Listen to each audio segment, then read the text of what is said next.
Hey guys, welcome back to another tutorial video. In this tutorial, I will be showing you how you can find who has read your message in WhatsApp group. First of all, before we get started, make sure to check your internet connection and also make sure to watch the video till the end. Let us get started. Firstly, open up your WhatsApp application. As you open your WhatsApp application, the interface kind of look like this. So first of all, what you have to do is, in order to see who has read your message on WhatsApp group, firstly send a message on the group. So then open the chat page and then type in the message. You can see there's a double tick which indicates that the message has been delivered.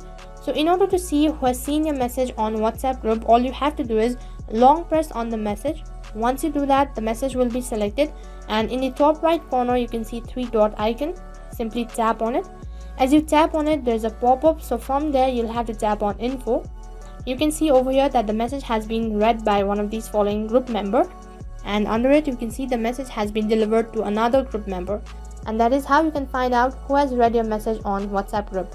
And that's all for this video. In case if the video was helpful, make sure to like, share, subscribe and also hit the bell icon so that you never miss an update.